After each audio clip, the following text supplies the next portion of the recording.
You're listening to The Pilot's Portfolio, formerly called the Pilot Money Podcast. To learn more about the name change, join us in Season 2. To put that in perspective, the average 401k in America, if you have one, it's 3, 4, 5%. At 18% company paid 401k, most 401ks require a match or participation by the employee.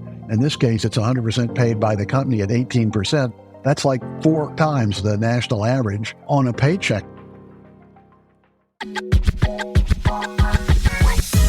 You're listening to the Pilot Money Podcast, the show dedicated to guiding professional pilots towards a future of financial success and stability. Fly along with your host, Timothy P. Pope, as he provides financial planning insights and answers to your burning questions and dives into real-life stories from fellow pilots who share their successes and cautionary tales. The Pilot Money Podcast takes off now. Well, hey there, and welcome to another episode of the Pilot Money Podcast. My name is Timothy P. Pope, certified financial planner specializing in the planning needs of the professional pilot.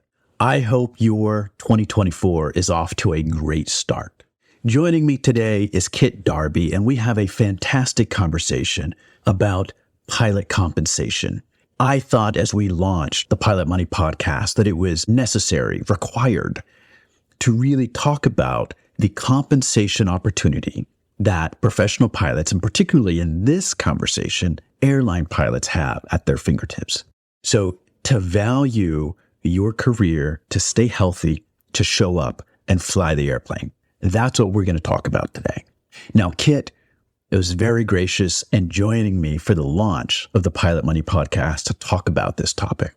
Kit brings over 5 decades of active aviation experience and over 3 decades of aviation consulting experience, specializing in the area of pilot compensation.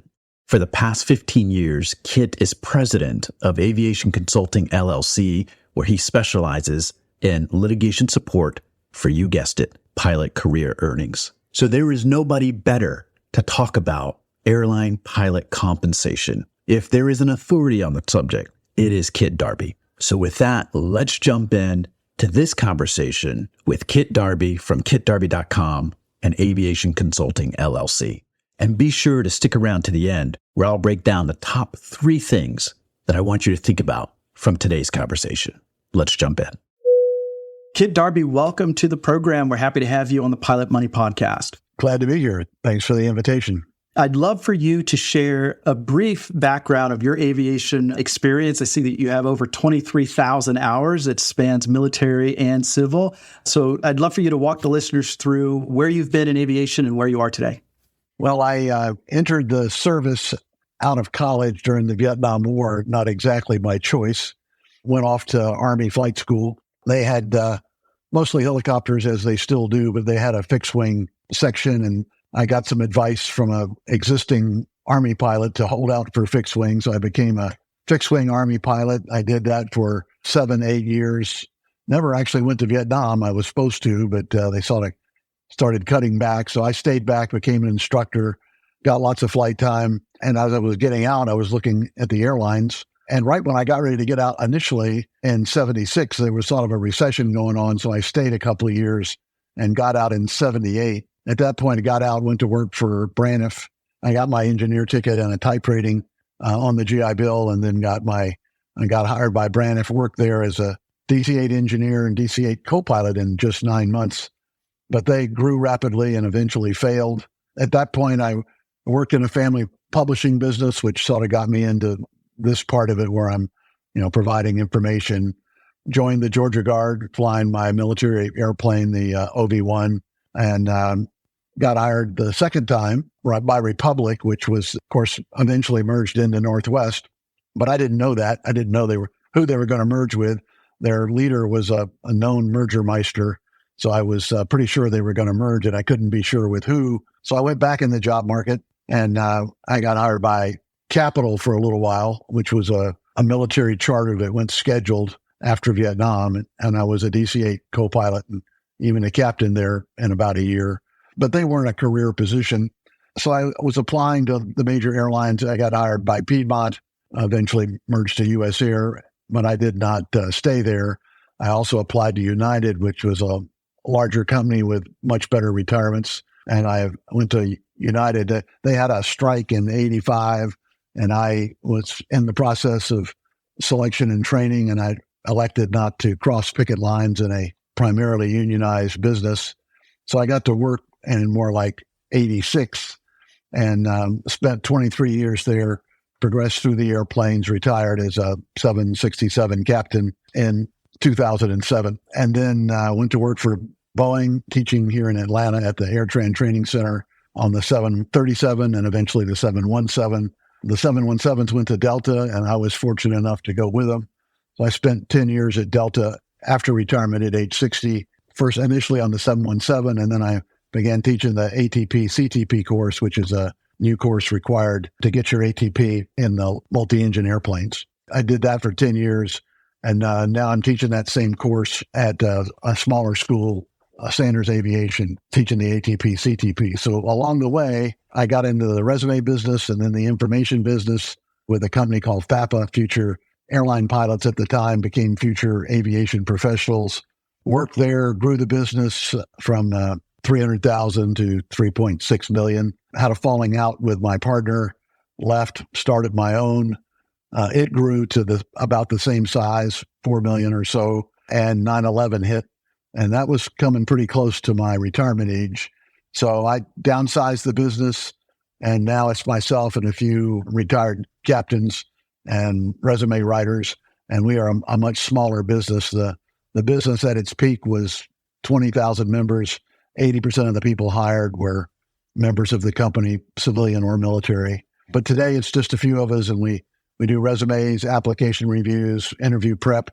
And we've always maintained this salary survey, which was one of our most popular products at FAPA and as well at Air Inc. So what we do is turn those salary surveys into earnings models or earning capacity. My main job as an expert witness, provide career values for pilots injured, killed, delayed. That's my main business. Although I still teach on the side and work with individual pilots, we pay the bills with the expert witness work where we determine career values for current pilots. We work airlines primarily, but we also do corporate, smaller airlines, military, a various number of career options for professional pilots. Let's talk about the salary work. And I love this because you've seen all kinds of ups and downs, right? You can bring context to the salary conversation. So for the past 14, 15 years, you've been running aviation consulting. You just mentioned, a focus on airline pilot compensation. Can you talk to us about what is going on in the airline compensation environment right now? You'd have to call it a wild and crazy time. Typically, airline pilots do better when their airlines do better. And they were out of extended profitable period going into COVID. The typical business cycle is 7 to 10 years. And at COVID, we were 11 years without a recession. It was time. Nobody knew what the cause would be. And then coming out of COVID with the shortage, which developed from a whole variety of factors, we'd actually seen the shortage coming several times before. And each time we were saved by a recession or SARS or some other event would ease the market and the severe shortage didn't develop. But in this time, we retired 5,000 pilots early, and we haven't been saved by another downturn. So we are seriously short of pilots. I estimate in the U.S., looking across airlines, corporate, military, we're probably 24,000 pilots short right now today. There are 500 airplanes at the regionals parked. The majors wanted to expand 10 or 15% this year. They couldn't do that, partially due to a lack of pilots. So there's a real shortage, and shortage, of course, drives up wage and benefits. So on the low end, on the regional airlines where they didn't make hardly anything, it's 5 or 6 years ago, the starting pay was $23,000, which is clearly not a living wage for a professional. And today it's $108. So it's gone up 400% starting pay, $108. And the captains maxed out at $120 or so. Today they maxed out at $250. And if you were an instructor or in-demand position, it could go as high as $350, which is pretty comparable to major airline pay. I mean, the pay has come up so much that It could be a career option for many people. So let's talk about that for a moment. It could be, right? Hey, 250 maxing out, and if I want to teach, maybe I make a little bit more. So it could be a long-term career option, the regionals, but how is that impacting then the majors? Some of these are wholly owned. If you're paying the guys at the regional that rate, what have we seen happen to the guys on the main line or ladies? Well, the main line was making a lot more before the pay came up. And right now, they're going through another round of contract increases. I have a chart, which I'll make available after the talk, that shows the pay raises from 2010 till today. But all the airlines that have new contracts, so they've gotten them in late 2022 or 2023, they have gone up about 20% more than the already great rates they already had, along with the retirement improvements. The retirements, Delta United American were 16%, 100% company paid retirement programs. And in these new contracts, they go up to 18%. I never thought I would see it go above 16, but it has, and it's a significant increase over the next few years. It doesn't happen right away through the length of the contract, which was typically 2 to 4 years. These retirement contributions, 100% paid by the companies, will increase at Delta United and American at least to 18%. To put that in perspective, the average 401k in America, if you have one, it's 3, 4, 5%. An 18% company paid 401k. Most 401ks require a match or participation by the employee. In this case, it's 100% paid by the company at 18%. That's like 4 times the national average on a paycheck that's 4 times the national average. I mean, we're talking 15 or 20 times better retirement income and contributions than you would expect as a normal corporate employee in America. There's 2 observations, as you mentioned, that I think about is, number one, the regional pilots don't have the 16 going up to 18% in 2026 direct contribution that the mainline carriers do. Yep, that's the big difference. You talked about the pay was comparable, but the retirement is not. Although if they do their maximum match, in other words, if the pilot participates at a high level, they do have a very good retirement. It starts out low, but if you spend time there and make your career there, it comes up to 12, 15% as well. But you have to make your matching contribution and you have to stay long enough to benefit from that. But if you did stay, it would also provide a substantial retirement. Right. So you can make it at the regional level. It requires a little longevity, requires some work. But at the main line, a lot of times what we're seeing is with these new contracts anyway, day one, 16%, scheduled to go 18%. And then the 401k contributions are so attractive, so much in terms of total dollar amount, that we're seeing a lot of these market-based cash balance plans being added for money that can't go into the 401k. Love to hear your thoughts on those. Again, you have options. The investments that you make or who you have make them makes a big difference. There's a lot of money there. How much it grows is a function of how adept you are at playing the market. I have to confess, I've been very busy doing the other things, and very simple. I put all mine in the Standard & Poor's 500, and I took it out when I retired. But there were guys that actively managed their retirement or had somebody else actively manage their retirement their whole career. And some of them did a lot better, and some of them did. Standard & Poor's 500 yielded a very good retirement total sum for me. It wasn't the best, but it was far from the worst either. So I wasn't an active manager myself, and I didn't pay anyone to do it. I do now, but at the time, it wasn't foremost in my thoughts. Sure. Now, I see that you just put a slide on the screen. Walk us through this. This was the one I was looking at for career values. So career value being a sum of pay, benefits, and retirement. Pay rates come right off the contract based on longevity, airplane.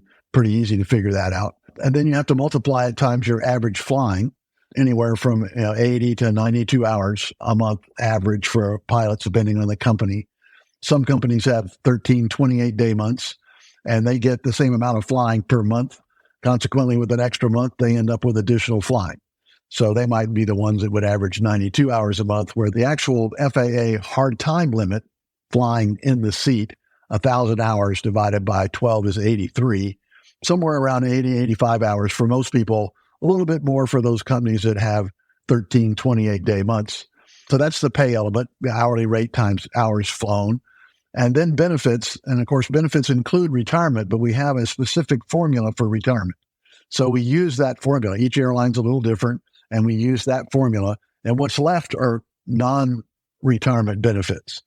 So what I do is I go to the Form 41, the government accounting of airline operations and income, and I look at the benefit value for pilots and the compensation value for pilots, and I divide. It comes out that the average percentage of benefits provided by the airlines are somewhere between 25 and 35%.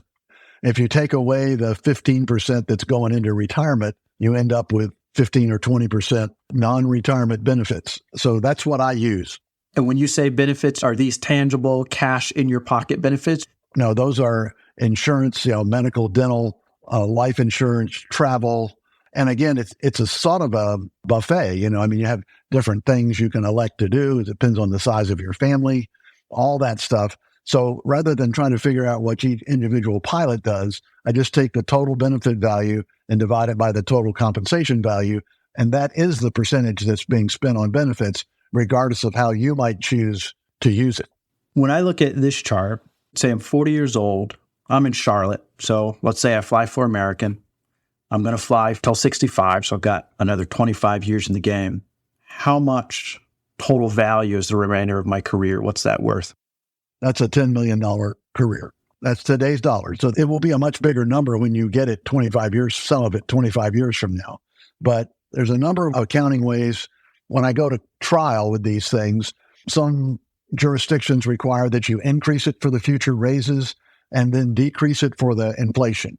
There's another method, which is called the offset method, which assumes that the increases are offset by the decreases, which is pretty close usually. So some courts will allow you to simply say that the value today is the same as the value tomorrow because you'll get increases and decreases, then they offset each other. Others make you make the maneuver. And pilots have kept up amazingly well. If you talk to a pilot, he'll probably tell you it hasn't, but he doesn't have the actual data. And I've got the data. Before we go to the next chart, for the listeners at home who can't see what you've put on the screen, we're going to make this available. It's going to be in the show notes, but you could choose your airline, you could choose your seat, you can choose the amount of years left that you have. And the example that we just talked about was a $10 million career value. You're not thinking about future increases on the contract. Are we putting any kind of return assumptions on 401k? You don't really pick your seat in plane. I mean, seniority controls that to some extent. Sure. So I have an 11-year captain in my calculations, which is very conservative today. You can make captain much sooner, but not as far off as you might think. I mean, everybody talks about the most junior pilot that made captain. In many cases, that's in a year or 2 or 3 now. But the average person in a court case, I would have to work probabilities. So I can't assume captain until the majority, until 51% make captain. And that's probably running 6 to 8 years today. But over the long term, it runs more like 8 to 10. So I'm using 11. The $10 million number assumes captain in 11 years. If you make it sooner, the number would be higher. And then we look at the return. I'm using 5% as a very conservative estimate of a long-term return on the 401k. That's what I use. I feel it's conservative. It's certainly conservative compared to historic values. I think the big takeaway is, hey, there's a tremendous opportunity here, right, as a professional pilot. A little earlier, you talked about the shortage. You talked about the 5,000 pilots that retired early with COVID. You talked about there was a shortage before COVID, and the industry hasn't been rescued by a downturn to kind of soften the blow. We all read the Boeing studies of how many pilots we're going to need by 2050, the CAE studies. When do you anticipate things kind of leveling out, so supply leveling out with demand, and it no longer being a wild and crazy time for airline pilot compensation? Well, the demand for pilots is got 2 main factors. One is growth, and growth is directly related to economic factors. And regrettably, those are extremely difficult to forecast, and I'm not going to try to do that here. Sure. But I would say that if we have a mild recession, hiring will decrease substantially. If we have a long, severe recession, hiring will stop. We might even go negative and have pilot furloughs. On the other side, the retirements themselves remain strong for another 4 or 5 years. So we've got half of the formula remaining good for another 4 or 5 years. We have the economic portion unknown, and we've been anticipating a recession ever since COVID, and it simply hasn't happened. So COVID would be considered a downturn by almost any measure. So maybe that was our 10-year downturn. Maybe we've got 10 years left. I don't know. Like I said, very difficult to forecast. We had one war. Now we've got 2 wars. Who knows? There's so many variables, very unstable right now. And the economy really is the wild card. Sure. As a financial planner, I always like to tell clients, hey, we treat the future with the deference it deserves, right? And I think that's what you're saying as well. But the things that we know is, hey, it's a great time to be a professional pilot when it comes to compensation. I'd love to get your thoughts on this. We're recording this near the end of 2023. We've heard some weird and interesting things coming out of the cargo side of the industry. We saw that UPS gave an early retirement bonus. I can't remember the number. I think it was a couple hundred pilots that took that. And then more recently, we saw FedEx tell its pilots to consider flying with a regional carrier. What's going on in the cargo space? On the surface, that was pretty offensive to the pilots because the last time they looked, everybody was making $23,000 a year. When you look back at it now, with the bonuses that are offered, between the job itself and the bonuses offered, you could easily get into the $250 to $350 a year range, which should not insult anyone. This is a boom and bust industry. We call it shark's teeth, up and down, up and down, up and down. I mean, and that's for the cargo business. It was up artificially due to COVID. It's down a little bit now. It's not down horribly, but it's down. That leaves them with too many pilots. Much more efficient for them to buy out early retirements, just like we did for COVID, or to find other things for them to do if they're attracted to that. Those are reasonable solutions. Although I'd have to say, when you talk about the job and the seniority and working within the job, it's not always logical. A lot of times it's more like religion or politics. It's an emotional thing. So that offer was poorly received. When I look at the numbers, though, I understand why, and I'm not offended. I'm not the one making the choice. But at the same time, those are viable choices. And I would say the lifestyle of a cargo pilot is different than the lifestyle of a passenger pilot. And when things are even, and they're not even right now, but when they're even, we actually see more people go from cargo to passenger than we do from passenger to cargo. That's not been true during COVID. You know, cargo was a great place to be, but not everybody wants to be on the backside of the airport in the dark. I mean, a lot of people, and myself included, I like being on the front side of the airport with TGI Fridays and Aunt Annie's pretzels and people going by. Right. Many people derive their pleasure in life interacting with other people, and some people consider the lack of that an advantage. I mean, some cargo pilots cherish the fact that they don't have to deal with flight attendants and all that. But for me, I sort of like it. So, like I say, when things are even, we see more people go to passenger than cargo, and the route that was offered was a route to passenger. If you were thinking about going there anyway, might not be a bad idea. If you were there for the money, FedEx and UPS do have a higher career value, higher pay, better retirement program. And I would say there's a reason for that. That's a tougher job from my perspective than the big three, Delta, United, American, or somebody like that. Yeah, you pay for it in terms of the kind of flying. Yeah. We've talked to clients at FedEx, and there's the emotional component that you just mentioned. Hey, I fly for FedEx. Like, what am I doing flying for a regional now? And then, of course, the regionals, you've got more legs in a day kind of thing. So that flying might wear you out. But then there is the money. Now, let's talk about potentially moving to a regional or just the idea of staying at a regional long term. We have relationships with a lot of career coaches like yourself, interview prep and things like that. And part of the conversation is like, look, when the music stops, folks do not want to be sitting in a regional jet. They'd much prefer to be sitting at a mainline. There are reasons when you move from one to the other, you're at risk again. You go through training, you're on probation. So you go through a risk area. You're on the bottom of the list. So if there's a substantial furlough, you could be furloughed. So you could reach for the better job and end up without a job. That's the worst case scenario. So it is risky business in the first few years. So the typical furlough is under 5%, 2 or 3%. A bad one is 5%. The worst one ever is 10%. So until you get 10% behind you, you're at risk. And I might add that had there not been the CARES Acts under COVID, CARES 1, 2, and 3, we would have probably furloughed 20 or 25,000 pilots. 25% of the pilots in the U.S. would have been furloughed without government rescue. And by the time that government rescue was over, a light at the end of the tunnel, the recovering traffic and growth again, was to the point that, you can't furlough a pilot for 3 months and save money because of the training up and back. If you're not going to furlough them for 6-9 months a year, then you're saving money by not furloughing them. So CARES Act 1, 2, and 3 and the introduction of the vaccines, which moderated the virus, saved the airline industry in a way that it's never been saved before. In my previous life, I've been furloughed 3 times and bankrupt twice, and nobody ever saved me, But in this case, they saved the whole industry, and it was genius because we're in a world market. And this world market, we have a very viable, very vibrant, growing, capable airline to take advantage of this growing market now.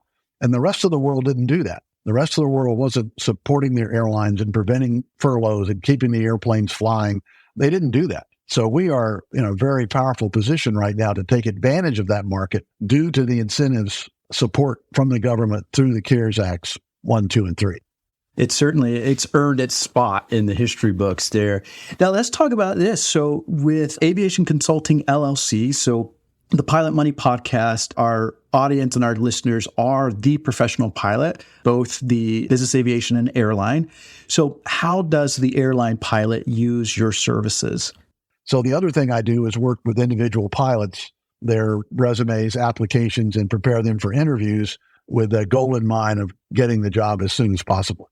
We review the resume, and many of them need to be redone. People say, well, it's a modern age, I don't need a resume, but that's really not true. Your resume at every airline is a part of the screening and interview process. So we want you to have a good professional resume. You would also give it to the people recommending you because recommendations are very important. The application is really the key document. And I got into the application business because I was writing resumes and people would send me their application to gather their information. And I would look at the application and go, oh my God, you can't spell, punctuate, or answer the question. This isn't going to go well. So the application is scored. The number gets you the interview. And then when you walk into the interview, the person interviewing you has reviewed the application, usually right before you walk in. And that is your first impression. So we all know how important first impressions are. So the application is really key to getting the job. And then finally, knowing what's coming, and on the internet today, you can find out the interview questions and all that. I always joke an ILS, which is, precision instrument approach. Usually the first couple you fly don't go so good. You're all over the place because it takes a lot of knowledge and practice to get it. And then later on today, experienced pilot, well, they nail it. And I always ask them, what's the difference? Well, the difference is practice, knowledge and practice. So why would you practice an ILS and not practice your interview? That's the key element to getting the job, and you need some practice. So we go a 3-hour training and practice session on Zoom. And I'd have to say for the last 3 years, the people we've prepared, we are 100% on a success rate. It really makes a difference to practice a little bit and find out, if you've got stressors, if you've got we call them disclosure items, accident, incident, violation, training failure, asked to resign, whatever it is, you need to talk about it with somebody first before you talk about it with your potential employer, because the first time around, it's sort of 50-50 on how it's going to go. And we don't want those kind of odds on our career. We have a book on interview questions. We review their resume and application. We spend at least 3 hours with them in practice, and we're honest with them at the end. Occasionally, a few people need a little more. It's very unusual to need more, but if we don't think you're there, we'll tell you. Well, that's you don't want to bust, right? We're all pilots. We're used to check rides. So this is the check ride that's going to open the door to some of these numbers that we just looked at. Earlier, you mentioned that you also provide expert witness services. Tell us about that. Hopefully, he doesn't need the expert witness services. The percentages are very small. My market is extremely small. But if a pilot is delayed in his career, so let's say you lose your medical due to somebody else's fault, car accident, motorcycle accident, whatever, and you lose 3 years, 5 years out of your career, I can put a value on that. in your claim, your personal injury claim, which is primarily what it would be, you could lose your medical forever. I mean, you can still work, but you lose your medical, can't be a pilot, or you could be a fatality. And now we're working for your estate, where we build this model like the results of that we're looking at now, and that is used in a claim. So the claim, if it's someone else's fault, the motorcycle, automobile accident, loss of medical, whatever, then that becomes a written report, a big spreadsheet initially, and a written report, which I stand behind at deposition or trial to help you achieve your loss, either for your estate or for yourself if you're still with us. I think it's been really informative to hear about your background, to look at some of the compensation numbers. Again, on the Pilot Money podcast, we're financial planners for the professional pilot. We look a lot at the compensation and the money. And then you just shared with us how you work with the individual pilot to help them grab the job that they're shooting. How can folks find your practice? How can they reach out to you for services? KitDarby.com is the website. It has a store. I'm generally available by phone most of the time. We will have kitdarby.com in the show notes. We'll have the documents that you shared in the show notes as well. Kit, thank you so much for coming on the show. Yes, sir. Thank you for having me. Well, that was a great conversation that we had with Kit. And that brings us to the analysis section. Let's talk about a few key things that Kit brought to the table. So number one, and this is no surprise, but career earnings at major airlines are at an all-time high. So this is no surprise to you. You know this. It's all over the news. But the question is, what are you doing to capitalize on the fact that you're in a great career, you're making great money, and at a great time? Do you say, well, based off of those facts, my future financial goals are going to be met. They're going to work themselves out. But here's the deal. Your future financial goals won't just simply work themselves out. There's a little bit of work that you have to put into it to make that happen. So the second thing that I want you to think about is that you will have downturns in the industry. So you want to plan for it. You know, Kit said he was furloughed 3 times and he worked for 2 carriers that went bankrupt. So hopefully the industry as a whole is more stable than what we read about in hard landings. But as we speak, you know, we've got the JetBlue and the Spirit merger. We've got the Alaska and the Hawaiian merger. And these mergers may go off without a hitch. But history has shown us that there's usually some unpleasant surprises for the pilots that are involved. So you've got the uncertainty within the industry itself. And then you also have the normal economic cycles. So the success of the airline industry is tied directly to the health of the overall economy. So you may not know when a downturn is going to happen. You may not know the severity that it'll be when it comes, but the fact that you know that it's going to happen is enough for you to plan for it. And as we just mentioned in point number 1, you're in a great condition to plan for a downturn. You've got the cash flow, right? So here's the question. When is the best time to plan for an emergency? And the best time to plan for an emergency is before the emergency occurs, right? So as a pilot, you spend time in the sim practicing your emergency procedures. I had a client tell me a couple months ago about an emergency depressurization that she had, and she dealt with it. And she said, you know, Tim, it was just like the sim, except for the fact that her FO couldn't hear her. So they had to work through a communication challenge, but they got to their destination safely, which is what's important. So the same thing is when there's an economic downturn, there's going to be some unexpected events. That's going to happen. But you ultimately want it to be a non-event because you've planned for it. So instead of an emergency, it's going to be more like hitting turbulent air. You're going to throttle back, right? You may look for smooth air at a different altitude, but ultimately you're going to get to where you're going. So how do you plan for a downturn? There's several ways to do it, but 2 things come to mind. One is you want to make sure that you have enough cash or investments in non-qualified accounts. So these are going to be accounts with no strings attached that you have access to your funds whenever you need it without penalty. This method can work quite well, especially if you've been diligent in adding to these kind of accounts over a period of a few years.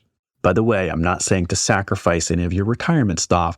I'm just saying to make sure that you set up a portion of your savings in some non-qualified accounts. Another way to save for a downturn or to prepare for a downturn that comes to mind is this. If you are prepared to increase the complexity of your financial position, you may be thinking about income producing real assets. Okay, so real estate. Now, a lot of times, the first thing that comes to mind for folks is thinking about, okay, I'll do a vacation property. But a vacation property is probably not the best hedge against a downturn because just like the success of the airline industry is tied directly to the health of the U.S. economy, so is vacationing and consumer discretionary income. So you want to think about assets where the revenue will continue to come in even during a downturn or a tough economic time. The third thing that I want you to take away from today's episode is the expert witness services that Kit talked about. So I talk about loss of medical all the time. And typically I'm thinking in the context of you getting sick, you're unable to fly. And so either your individual loss of medical policy or the company policy kicks in and starts to pay you some benefits. Kit brought a different scenario to my attention, and I'm so glad that he did. What if you have an accident of some sort and it's not your fault, but it results in your loss of medical or potentially your death?